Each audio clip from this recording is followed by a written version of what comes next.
Vì sao Việt Nam tăng trưởng kinh tế nhanh nhất thế giới trong nửa đầu năm 2025? Bạn có biết được rằng, trong khi cả thế giới đang quay cuồng với lạm phát, với xung đột chính trị, với suy thoái kinh tế, thì kinh tế Việt Nam lại là một ngôi sao sáng bứt phá với tốc độ khiến cả thế giới phải ngỡ ngàng. Theo Tổng cục Thống kê, GDP 6 tháng đầu năm 2025 của Việt Nam đã tăng tới 7,52%, mức cao nhất trong hơn một thập kỷ qua và gần gấp 3 lần mức trung bình của toàn cầu. Ngân hàng Thế giới thì dự báo kinh tế toàn cầu chỉ tăng 2,3%, Quỹ tiền tệ quốc tế dự báo con số này của toàn cầu là 2,8%, còn Việt Nam chúng ta cần phải nhắc lại con số 7,52%. Vậy điều gì đã tạo ra kỳ tích này? Làm sao một quốc gia nhỏ bé ở Đông Nam Á với dân số 100 triệu người, diện tích hơn 330.000 km vuông lại có thể vượt qua những gã khổng lồ như là Mỹ, Trung Quốc hay thậm chí cả những nước trong khu vực như là Thái Lan và Indonesia? Hãy bắt đầu với lý do đầu tiên, đó là chính sách tài khóa và tiền tệ. Hai đôi cánh đã giúp nền kinh tế Việt Nam bay cao trong nửa đầu năm 2025. Nghe hơi phức tạp nhưng có thể giải thích như thế này. Kinh tế giống như một chiếc máy bay và để chiếc máy bay này cất cánh, nó cần một động cơ mạnh mẽ và nhiên liệu dồi dào.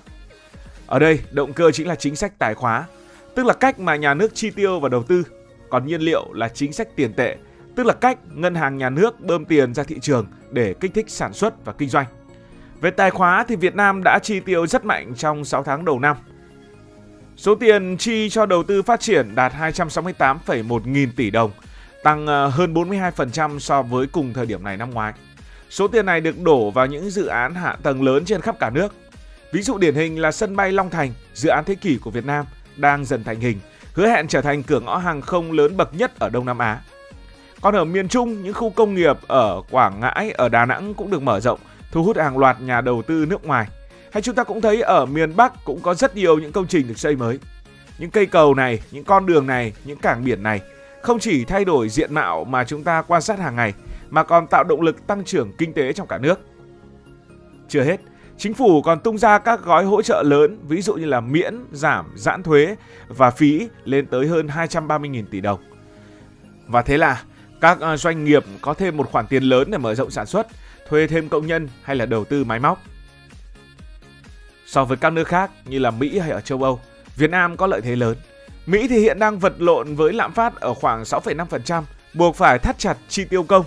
Châu Âu thì bị khủng hoảng năng lượng do chiến tranh Nga-Ukraine, khiến Đức, nền kinh tế lớn nhất EU, lại thậm chí còn tăng trưởng âm. Trong khi đó Việt Nam vừa chi lớn vừa giữ lạm phát ở mức 4,2%, một con số có thể nói là đáng mơ ước. Về tiền tệ, Ngân hàng Nhà nước đã bơm khoảng 1,3 triệu tỷ đồng vào thị trường thông qua tăng trưởng tín dụng trong 6 tháng đầu năm. Nói đơn giản, các ngân hàng cho vay nhiều hơn, giúp các doanh nghiệp ở các tỉnh, các thành phố, nhất là những nơi có các trung tâm công nghiệp, có các nhà máy, dễ dàng tiếp cận với vốn để tiếp tục mở nhà máy và sản xuất hàng hóa.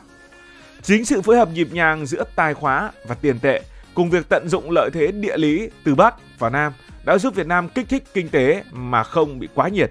Đây là nền tảng quan trọng cho kỳ tích tăng trưởng 7,52% trong nửa đầu năm 2025 của Việt Nam. Lý do thứ hai giúp cho kinh tế Việt Nam phát triển thần tốc trong nửa đầu năm 2025 đó là vốn FDI.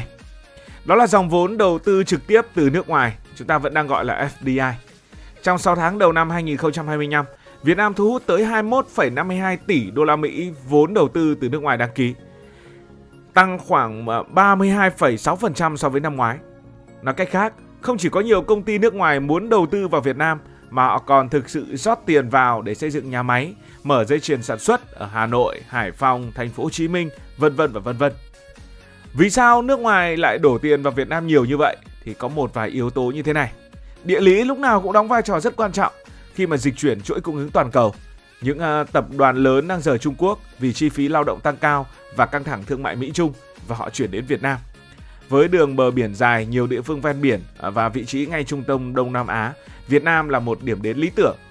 Cảng Hải Phòng, cảng Cái Mép, Thị Vải là hai trong số những cảng biển sầm uất nhất trong khu vực, giúp hàng hóa từ Việt Nam dễ dàng xuất khẩu sang Mỹ, sang châu Âu, sang Nhật Bản chỉ trong một vài tuần. Cái nữa mà người nước ngoài thích đầu tư vào Việt Nam đó là chính phủ Việt Nam đã làm rất tốt trong việc cải thiện môi trường kinh doanh. Các khu công nghiệp công nghệ cao ở các tỉnh được đầu tư mạnh với hạ tầng hiện đại, điện nước ổn định, thủ tục hành chính thì ngày càng đơn giản, gọn gàng. Và yếu tố tiếp theo đó là các hiệp định thương mại tự do với các nước ở trên thế giới. Chúng ta đã tận dụng vị trí địa lý chiến lược để trở thành cửa ngõ vào những thị trường lớn. Hàng hóa từ các cảng có thể đến các nước xa xôi với thuế suất rất thấp. Trong khi đó, đây là điều mà Thái Lan hay Indonesia có thể làm được nhưng lại rất khó khăn bởi vì họ chưa có nhiều hiệp định thương mại tự do như chúng ta. So với các nước khác, Việt Nam đang dẫn đầu khu vực ASEAN. Thái Lan chỉ thu hút 8,9 tỷ đô la Mỹ vốn FDI bởi vì chúng ta biết Thái Lan là một đất nước trong năm nay rất bất ổn chính trị, biểu tình liên miên, rồi còn câu chuyện về biên giới với Campuchia. Indonesia, một quốc gia đông dân diện tích cũng lớn thì đạt 15,2 tỷ đô la Mỹ FDI. Nhưng mà hạ tầng của Indonesia thì dường như là yếu hơn Việt Nam bởi vì họ là một quần đảo với hàng ngàn hòn đảo lớn nhỏ khác nhau. Đặc biệt là những đảo xa thì rất khó để đầu tư. Trong khi đó, Việt Nam có hệ thống cảng biển, đường cao tốc, khu công nghiệp trải dài từ Bắc vào Nam, tạo điều kiện lý tưởng cho nhà đầu tư. Nhờ nguồn vốn đầu tư nước ngoài, Việt Nam không chỉ có thêm tiền mà còn tiếp cận công nghệ, tạo ra thêm việc làm và củng cố vị thế công xưởng của châu Á. Lý do thứ ba giúp cho kinh tế Việt Nam tăng trưởng thuộc vào loại nhanh nhất thế giới trong nửa đầu năm 2025, đó là xuất khẩu. Bạn không nghe nhầm đâu, trong 6 tháng đầu năm 2025, tổng kim ngạch xuất khẩu của Việt Nam đạt 432,03 tỷ đô la Mỹ, tiếp tục tăng so với năm ngoái. Chúng ta xuất siêu 7,63 tỷ đô la Mỹ, đặc biệt là xuất siêu sang Mỹ. Mỹ hiện là thị trường xuất khẩu lớn nhất của Việt Nam. Những mặt hàng chủ lực là điện tử, dệt may, giày dép và đồ gỗ, chủ yếu từ những cảng lớn ở Hải Phòng, Thành phố Hồ Chí Minh. Cứ khoảng 10 chiếc điện thoại Samsung bán tại Mỹ thì có 6 chiếc được sản xuất tại các nhà máy ở Bắc Ninh hoặc Thái Nguyên. Ngoài Mỹ, Việt Nam cũng xuất siêu sang Liên minh châu Âu và cả Nhật Bản. Tuy nhiên, vẫn có một điểm đáng lưu ý, đó là chúng ta nhập siêu lớn từ Trung Quốc và Hàn Quốc. Điều này cho thấy rằng chúng ta vẫn phụ thuộc vào nguyên liệu và linh kiện từ hai cái nước này. Ví dụ để sản xuất một chiếc điện thoại ở Bắc Ninh chẳng hạn, Việt Nam phải nhập chip từ Hàn Quốc, linh kiện nhựa từ Trung Quốc. Những cảng như là Lạch Huyện ở Hải Phòng, Cát Lái, Thành phố Hồ Chí Minh luôn tấp nập tàu chở nguyên liệu từ Quảng Châu hay là Busan, một ví dụ để rất dễ hình dung. So sánh với các nước trong khu vực thì Việt Nam cũng đang làm tốt hơn nhiều ở khoản này. Và lý do cuối cùng để cho tốc độ tăng trưởng kinh tế của Việt Nam ở mức cao bậc nhất thế giới trong nửa đầu năm 2025, một lý do không kém phần quan trọng là sự ổn định của nước ta và niềm tin của nước ngoài khi mà đầu tư vào đây. Chúng ta nhìn thấy thế giới bây giờ đang đầy biến động, từ cuộc chiến Nga-Ukraine, căng thẳng Mỹ-Trung cho đến xung đột Israel-Iran, rồi rất nhiều những cuộc xung đột khác, rồi lạm phát ở châu Âu. Nhưng mà Việt Nam thì vẫn giữ được sự ổn định đáng kinh ngạc. Chính trị nước ta ổn định đó là chuyện không phải bàn cãi. Rồi là lạm phát trong 6 tháng đầu năm chỉ ở mức 4,2%, thấp hơn nhiều so với Mỹ, thấp hơn nhiều so với châu Âu. Và chính phủ còn cam kết giữ nợ công ở mức thấp, tạo ra một bộ đệm an toàn cho nền kinh tế. Nhờ ổn định như vậy thì Việt Nam đã trở thành một nơi trú ẩn trong ngoặc kép cho các nhà đầu tư. Những thương hiệu lớn như là Nike, Adidas, Falcon không chỉ đầu tư mà còn mở rộng tại các tỉnh ở nước ta. Các quỹ đầu tư cũng bắt đầu để mắt đến thị trường chứng khoán Việt Nam, đặc biệt ở Thành phố Hồ Chí Minh, trung tâm tài chính lớn nhất của cả nước và định hình sẽ trở thành một trung tâm tài chính lớn của khu vực cũng như châu lục. So với những quốc gia khác, những quốc gia bất ổn chính trị từ Thái Lan rồi là rủi ro bão lụt như là Philippines, Việt Nam có lợi thế lớn với sự ổn định. Vị trí địa lý trung tâm Đông Nam Á, đường bờ biển dài, hệ thống cảng biển hiện đại giúp Việt Nam trở thành cửa ngõ an toàn cho những nhà đầu tư. Tất nhiên không phải mọi thứ đều hoàn hảo, vẫn còn những thách thức ở phía trước. Như vậy là chúng ta cũng đã hiểu được vì sao Việt Nam tăng trưởng thuộc vào loại nhanh nhất thế giới.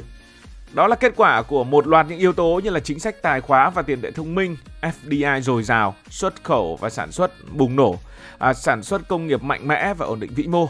Hải Phòng cho đến Bắc Ninh cho đến Thành phố Hồ Chí Minh, Việt Nam đã tận dụng lợi thế của mình để trở thành ngôi sao sáng trên bản đồ kinh tế toàn cầu. Bạn thấy sao? Bạn có tự hào về Việt Nam hay không? Hãy để lại bình luận và chia sẻ suy nghĩ của các bạn. Đừng quên nhấn like, subscribe và bật chuông thông báo để không bỏ lỡ những video thú vị tiếp theo. Cảm ơn vì đã quan tâm theo dõi. Xin chào và hẹn gặp lại.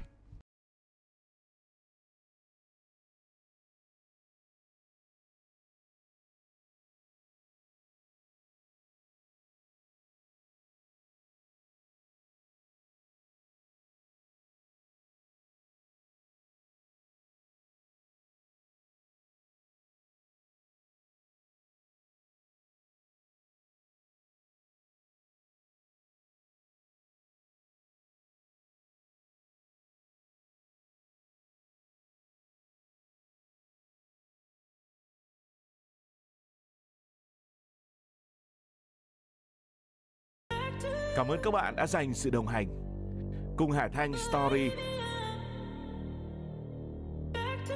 đi qua những vùng đất, khám phá những điều mới.